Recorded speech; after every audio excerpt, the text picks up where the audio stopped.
And, you know, just before we start, I'm going to ask you a question. So this session is about confidence. And I am going to launch a poll straight away. And this will also segue into Alex's, but I'm just going to just launch this poll. So hang on a second. So here the poll is, how confident are you today? So while you're looking at that, how confident are you today, and putting in your 1 to 10, well, 0 being I'm really not confident, and 10 being I am confident. I'm going to hand you over to Alex. So I'm so pleased that Alex is with us today, and welcome, Alex, for leading this GPS dialogue.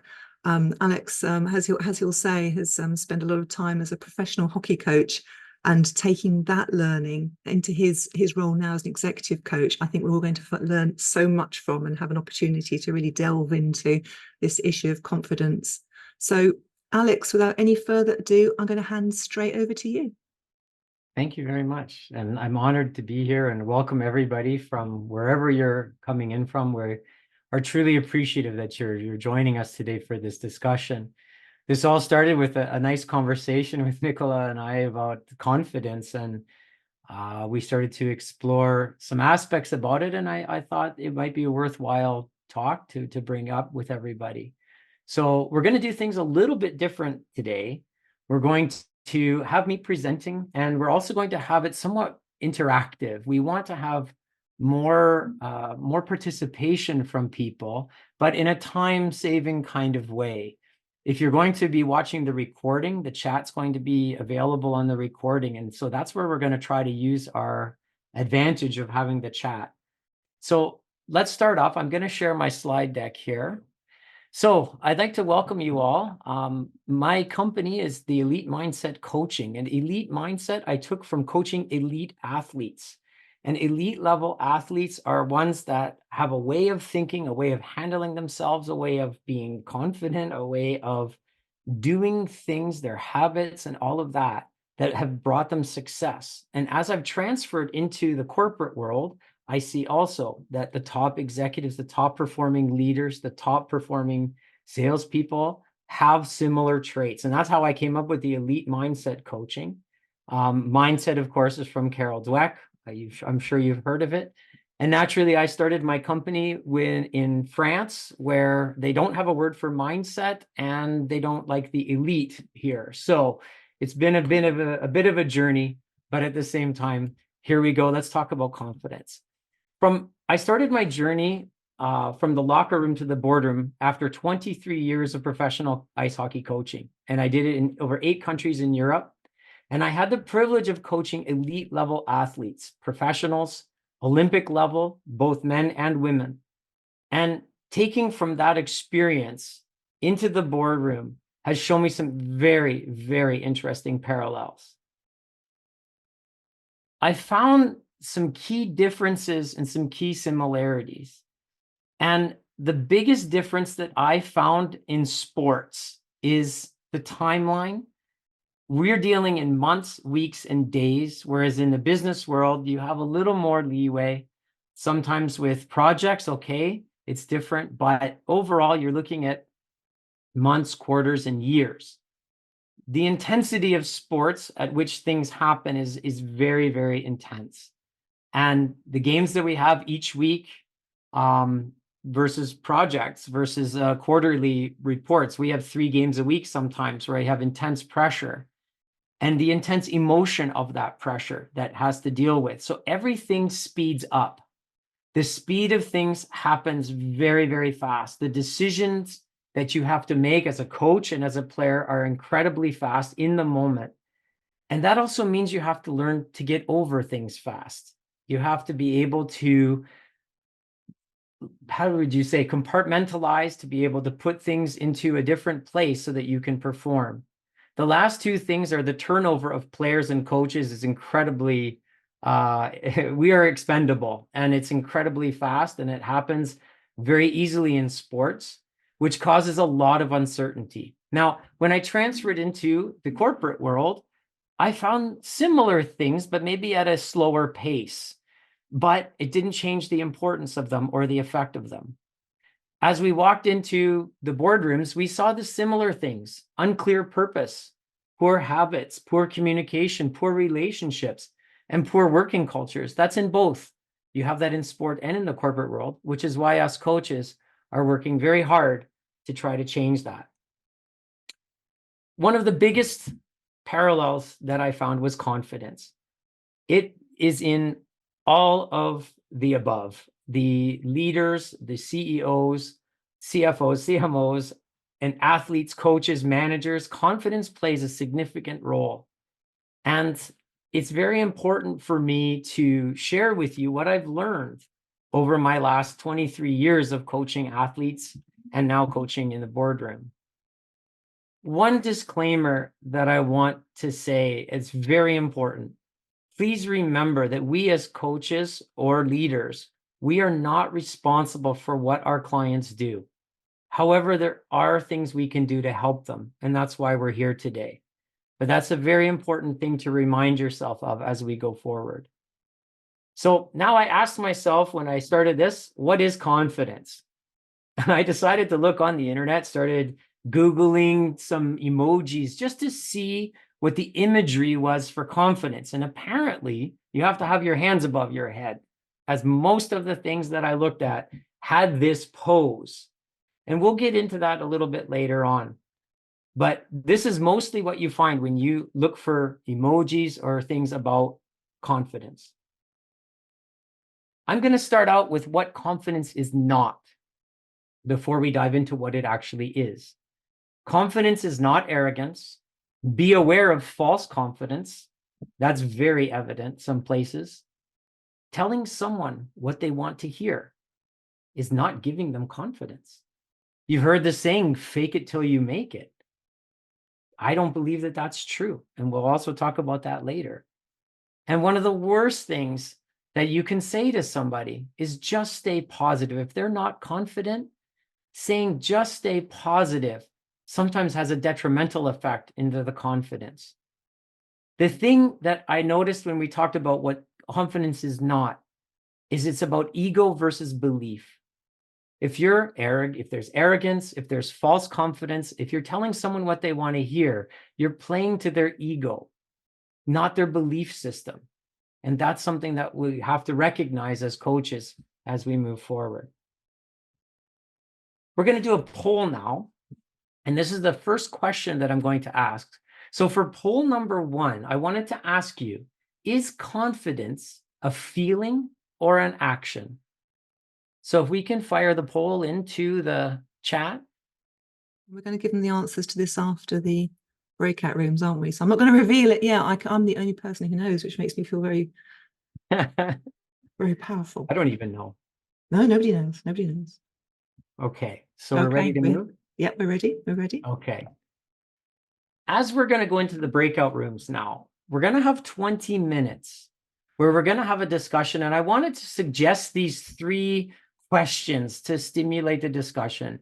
And we can, Nicola can put it into the chat. You can screenshot it however you wish. In breakout number 1, I'd like you to ask, is confidence individual or can it also be a collective, and why? Question 2, what causes us to lose confidence? And question 3, what causes us to gain confidence? So these are the 3 questions to help lead your discussion. Have a great introduction to your fellow members in your breakout room. And when we come back, we're going to have a little bit of an interactive dialogue with the answers to these questions. And you're going to be asked to enter them into the chat. But as we go through question 1, question 2, question 3, so that we all have the answers simultaneously. So when you come back, hold off with your answers, but this is what your assignment will be when we come back. So if you go into your breakout rooms, we have about 20 minutes and you can go ahead and enjoy the discussion. So I should be sharing my screen now with the results. We'd like to welcome all of you back and also welcome the latecomers that arrived. Thank you for coming. And before we left, we had a quick poll of, is confidence a feeling or an action? And it was a pretty interesting response. It was a pretty heavy, that it's a feeling. And if you look at the dictionary definition, if you Google it, it says it's a feeling. And this is where I want to carry the next into the next slide now. And we're going to try something. We're going to try something different. What we want to do is explore what you discovered in your breakout rooms, but we want to do it collectively. So we have the chat, and what we would like to do is let's start off with question number 1.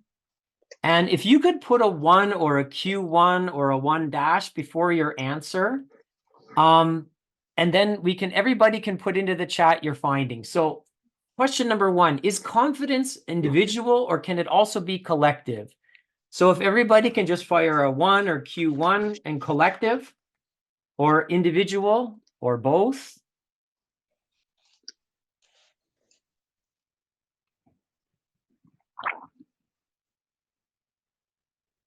Awesome. It's coming up very, very strong for both. Okay. And in the video recording, we'll actually be able to go and see the chat, and we'll be able to do that. And I like that one, individual leads to collective. Barbara, very provocative thinking there. I like that. So now question 2, let's enter into the chat, Q2 or a number 2, however you wish. What causes us to lose confidence? What are the things that you talked about in your breakout rooms? What causes us to lose confidence?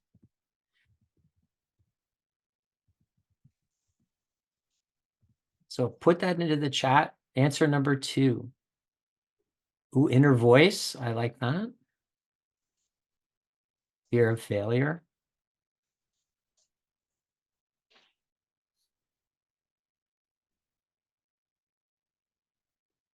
Bad experiences. Negative feedback. Limiting beliefs. Anxiety. Some great answers into the chat. Thank you all.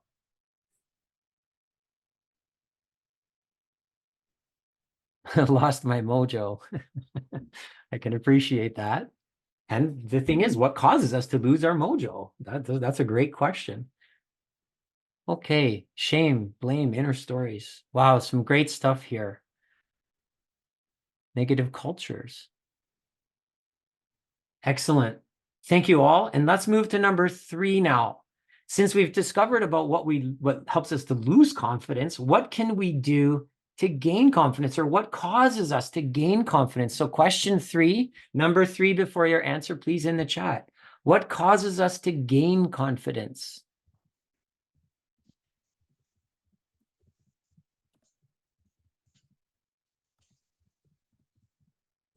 Experience, sense of belonging, success, safe environment. Ooh, mindset growth. Barbara again. Trust.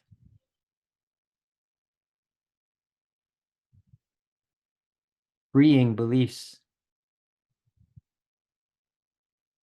Expertise. Thank you, Mark. Mindset, reflection. Excellent. Well, thank you all very much. I hope the breakout rooms were an interesting discussion for you all as we go into this theme deeper. And we're going to have a second poll now as we move forward. And I just have to reset my thing here. Am I sharing? Not yet. No. Okay. So after that comes up. Okay. So share. Okay. So we're going to do a second poll now. After your discussions in the breakout rooms, did you change your mind? Is confidence a feeling or an action? So we're going to fire up poll number 2 now and see if you changed your mind after the discussion. Is confidence a feeling or an action? And for the new people who were late arrivals, please tell us your answer. So our first one was 80-20. And now we have 75-25 as confidence with an action, as an action. Okay. What I've learned from my teachings and what I've learned from Brian Kane, Emily Jensen, Amy Curry is confidence is an action. So I'm going to jump in with the minority here and say confidence is an action. And we all have the ability to create confidence. And this is something I've learned over the years, and especially in the past few years of my transition into the corporate world. We all have the ability to create confidence. And as I've explored this, I found that the feeling of confidence, and again, this is just my observations on the topic, feeling is a byproduct of the action. So that action of feeling confident comes from the action of creating that confidence in yourself. And the feeling of confidence has the influences which we just saw. What can influence that? And when you're talking individuals, it's very similar to coaching a team. So when you have the team, for example, that has a lapse in confidence, and you're a sports coach, and you have to go in at the halftime or at the period, and you have to say something to the team to elevate their confidence. A lot of times you give those big dramatic speeches and it gives them a surge of confidence, a feeling of confidence. But in the end, you have to work on the fundamental building blocks of not necessarily coaching to their egos, but to coaching into their belief system. And what I've discovered along the way, and Brian Kane has a wonderful, he's a sports coach who does mental coaching with some very high level athletes. And there's 3 elements that I've found and I've worked through with my clients that has been very successful. And we'll move to that slide now. I see 3 key elements of confidence. And to gain confidence, we can use these as a tool to help grow confidence. And they are focus, positive self-talk, and body language. So the 3 elements together can help you to create confidence. So let's talk about that. Let's talk about it in the reverse. When you don't have confidence, how's your focus? When you don't have confidence, normally your focus is everywhere. Athletes can be focused on the referee, the fans, their teammates, blaming people, making excuses. Their focus is on everywhere but themselves. Negative self-talk, self-defeating behavior, talking about yourself as you're not good enough, that you're an imposter, that you're, not able to handle the pressure. And body language, turning inwards. If you look at Amy Cuddy's TED Talk, turning inwards on yourself, shoulders slumped. We can see athletes are it's very easy to see which ones are confident and which ones aren't. If they miss a shot, a key moment, and you see their head drops and their shoulders drop, that's confidence leaving the body. So now we flip that. How can we create confidence? We can work on focus. If you're incredibly focused on the job at hand and you're not concerned about anything else other than delivering that job or that task or that moment, you're going to be focused on what you can control. You've heard that before, control what you can control. But also, you're going to be focused to the point where you don't have any outside influences, any outside distractions coming in. The positive self-talk. I can do this. I've got this. I've done this before. I've had success before. The positive self-talk generates, and you're not lying to yourself. There's another thing we'll teach you a little bit later, which can help the positive self-talk. And body language. If you walk in, I don't know if you can see me on the screen, but if your shoulders are down and your head slumped and you go into a meeting, your body language is creating that feeling inside of you of not having confidence. If your shoulders are out, if you're sitting forward and your head is up, your body language is dictating confidence. So if you're laser focused on the task at hand, you're telling yourself that you can handle this, that you're able, that you're capable, and you have the proper body language that associates those physiological responses to those feelings, you can create confidence. So moving forward, we're going to do poll number 3. As we told you, this is going to be an interactive discussion. In this poll, I'd like to ask you, which of the 3 elements of confidence we just discussed do you think needs the most attention? Focus, body language, or positive self-talk? Please fill out the poll and think about which one is the most important to you, which could be the most important to your clients. Oh, wow, I like that. 33% of you said focus needs the most attention. Body language, 14%. Self-talk, the most important one. It's very interesting. And what as we're going through those results, think about the diversity of the answers for your clients. The diversity of your answers for your clients or your client teams. Which of those is going to be most important? Because confidence in the end is a very personal thing. It's very subjective.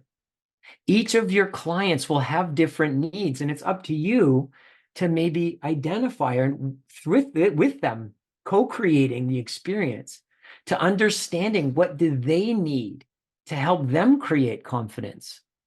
And when you're looking at yourself, what do you need more? For me personally, it's focus. I need focus. Once I have the focus, I talk to myself, it doesn't need as much work. My body language follows very, very easily for me once I'm focused. That's me personally. But I have to be aware of how my clients are affected in all of this and what affects them. And client teams or sports teams, which buttons do you need to push as a coach? Because every team is different. If you have 20 people in the room, you have 20 different personalities and 20 different perceptions of what gives them confidence. And some need your arm put around them. Some of them need a swift kick in the butt. That's how it goes sometimes. So we have to find these ways to reach our clients. So moving forward now, we're going to go into breakout room number 2. And we're probably going to go about 15 to 20 minutes. Nicola is going to make a decision here as we come forward. And in breakout room number 2, I propose these 3 questions. We have a lot of coaches in here, and I want you to see, how do you see the role of the 3 elements that I've proposed in coaching confidence? How do you see it? Have a discussion about that. Question number 2, what coaching questions, and this one's going to be key. When we come back, we're going to enter this into the chat, and I think we're going to have a wealth of information come forward. What coaching questions could we ask to help coach confidence? And the third one, sorry, typo. What else is important in coaching confidence? What other things are important in coaching confidence? So we can head into the breakout rooms. You can take a screenshot of that, or Nicola can put that in the chat. Maybe I'll take the text and have a great discussion, and we'll come back and we'll do the same thing. We'll put the answers in the chat. And if we see something, maybe we'll bring it out. And I'm going to talk to you about some things that I've experienced along the way that might be helpful to this. So enjoy your breakout room discussions. I hope you had a great discussion in the breakout room, and I hope that maybe the thoughts that I gave were able to provoke a good conversation. So we're going to move on from how do you see the 3 elements in coaching confidence, and what I'm going to do is I'm going to share my screen here. So for question 1, we're going to skip over question 2. Question 1, what coaching questions could we ask to help coach confidence? What questions could we ask to help coach confidence? And put your answers in the chat. In fact, there's a few things coming up here. Hang on a second. Okay. Oh, Esther says, tell me situations where you felt confident. Diane says, ask about past successes. Madeline says, ask questions that gauge the coachee's self-talk, as this will diagnose the challenges. Let me move this around one side. They're coming in thick and fast. Well, 33 new messages. I won't get to all of them. Oh, there we are. Okay, I got it up. Got it now? Yeah. Okay. And the second one, question number 2, what else is important in coaching confidence? What other factors did you come up with in the discussion groups, in the breakout rooms? What else is important in confidence? Self-reflection. Pop a 2 in front of the answer to that one. Ooh, being And then real. when we get the chat, we can be able to correspond it. Correlate it. Correlated. Yeah. An appropriate balance of challenge, says Nicola Banfield. Mhm. Oh, Leslie, I love Cultural nuances. I like that. Yeah.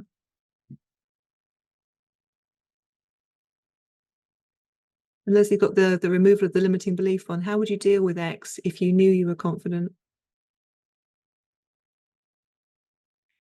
Lack of confidence is very personal. Trusting in the coach.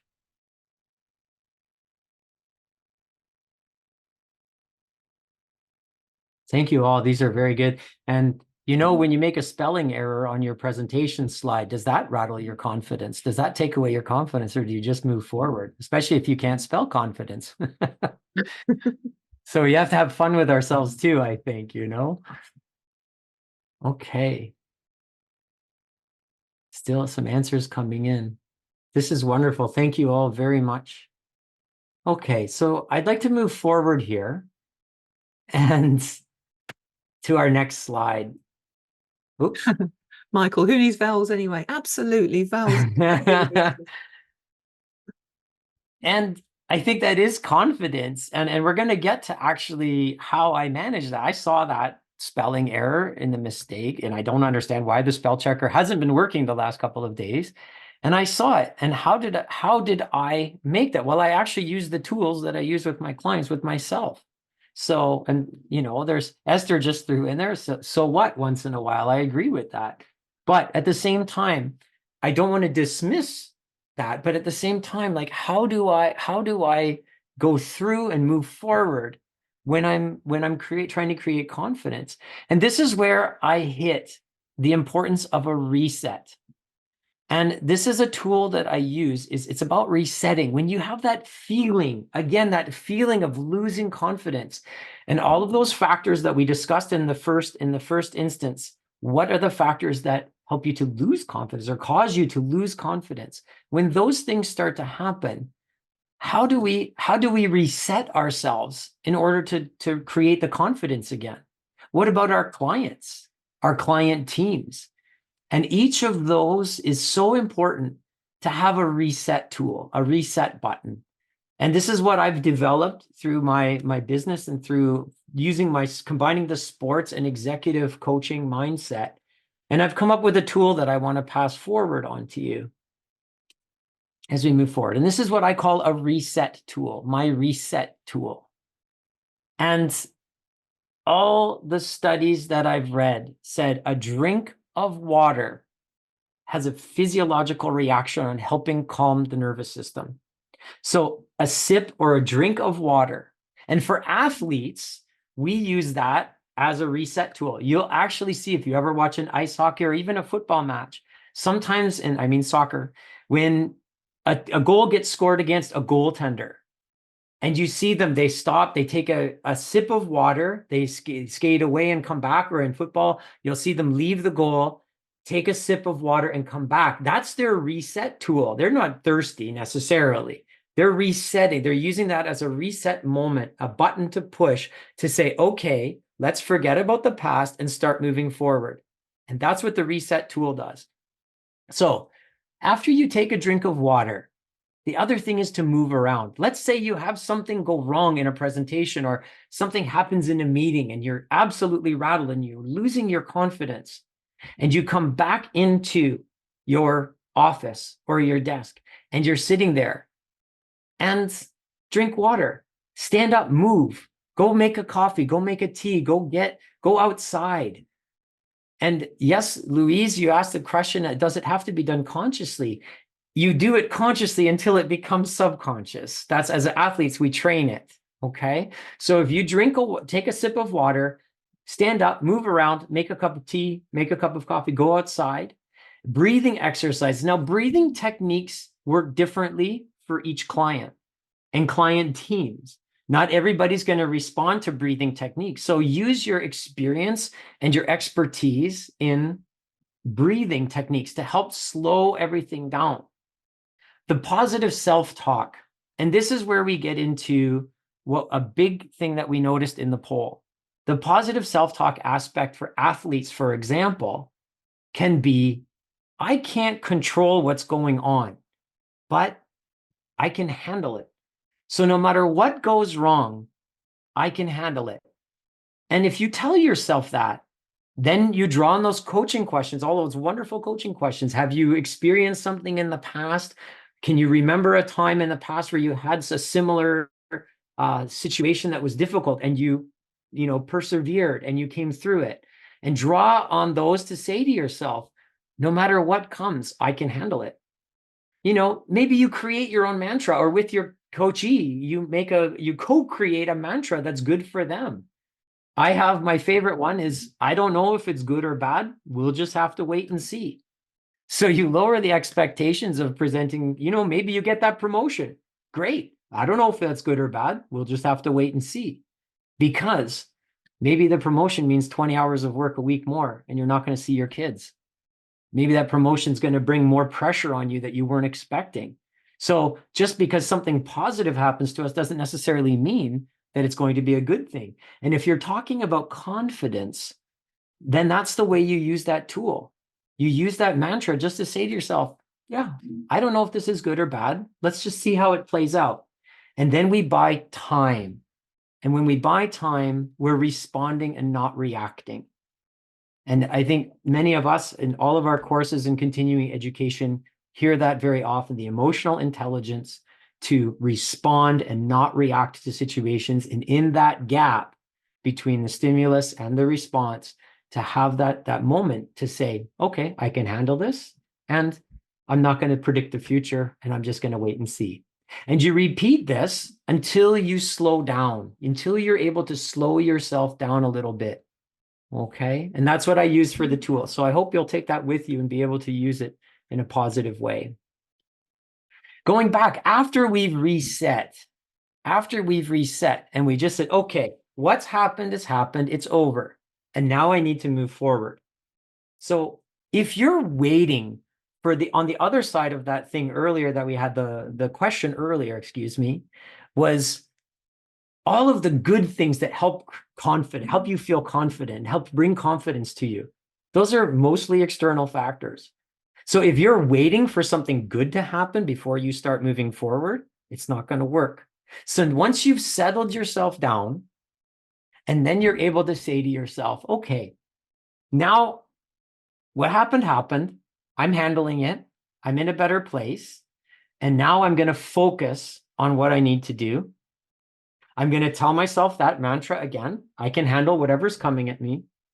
And my body language is going to start to have to pick up. Because if I feel myself slumping my shoulders, if I feel my head down, if I feel myself closing my body, I have the ability to lift my head, to, chin out, put your shoulders up, and breathe. So all of those things in the reset tool we can use to regain our focus, positive self-talk, and body language. And we're actually creating confidence in ourselves and self-belief. In the end, where's confidence best developed? In a storm or in a calm? And we have that inner storm inside of ourselves where we self-criticism, or when something goes wrong, it can be absolutely horrible and defeating for us. But if we can reset and bring ourselves back to that point where we're calm and we can think, all right, let's get focused again. Let's build that confidence. Let's build momentum and create that momentum ourselves and move forward to the next thing and start taking action and hold yourself accountable to that action so that you don't get stuck. And everybody does get stuck, and that's okay. But now I hope these tools will help you help yourself and help your clients to get out of that stuck feeling and that lack of confidence feeling to move forward in your life. So I wanted to give a few words of encouragement. What do we do if we aren't confident? Because sometimes we are stuck and sometimes we're defeated. Sometimes we've been through some very horrible, traumatic things in our life, and we just can't find that momentum. Well, my encouragement to you, and this is also coming from a very personal process that I've been through over the last decade, remember that it's okay. It's okay not to have confidence, and remind your clients of that. Be forgiving of yourself. Say, my past self made that decision or made that mistake, and okay, I did the best I could in that moment, and now I have to move forward. And be compassionate and empathetic to others that don't have confidence, and don't tell them, hey, chin up, stay positive. Really try to understand what it is that's making them feel that way. And be patient. Confidence takes practice. It takes time. It's a skill. It's a developed skill. Just like body language is a developed skill. Positive self-talk is a developed skill. And over time, if you repeat and you repeat and you repeat, you'll be able to build up that confidence in yourself, because we all have that ability to be more confident. So, quick recap. Confidence is personal, very personal. And it can be an action, not a feeling. I think the feeling, again, is a byproduct of the action. And confidence can be created. The three elements, and we use these three elements to create that confidence by focusing on something to the point where we're not worried about anything outside of that sphere that we can't control. We're going to focus on the task or the job or the emotion, whatever we need to focus on. We're going to tell ourselves we can handle whatever's coming, create a mantra for ourselves that's relevant, and have the proper corresponding body language. And that body language itself can create confidence by feeling, all right, I'm not going to put my head down anymore. I'm tired of feeling this way, and I'm going to do it. And nobody else is going to tell me to do it. I'm going to do it. And with teams, you can see your business teams, if everybody's defeated, well, pick them up, help them using the reset tool that we used individually and collectively.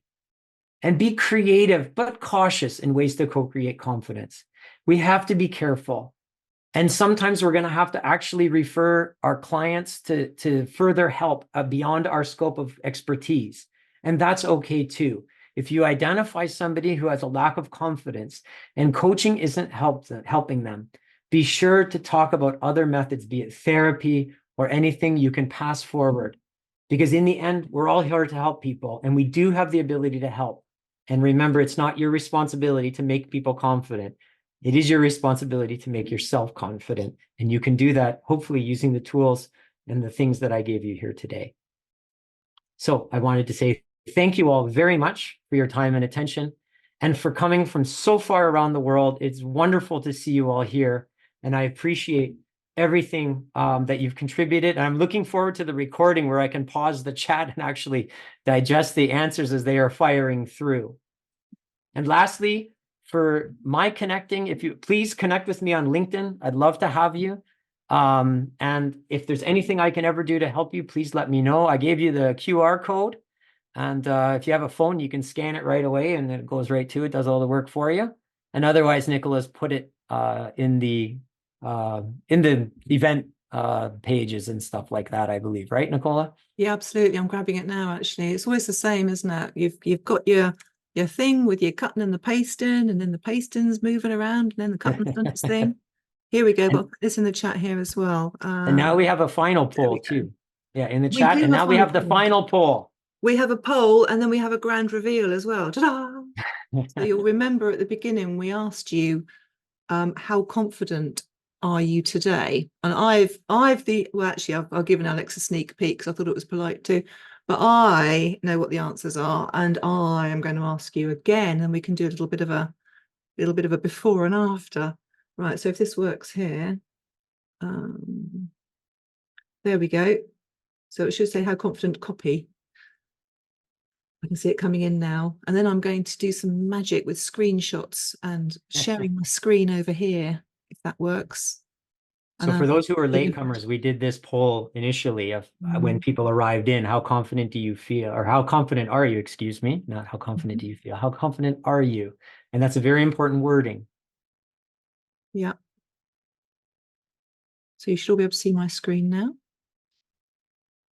So on the Oh, left, wow. yeah, on the left, this is the curve that we had when we came in. If I can move that over there a little bit. So how confident were we earlier on? So we had a bit of a bell curve here, and we've got the tip of the bell at about the 7. We've moved up a little confidence point here. Look, we haven't got anybody who's 4 anymore. We've only got one person who's Oh, at that's 5. wonderful. So we've had a bit of a shift. That's wonderful to see.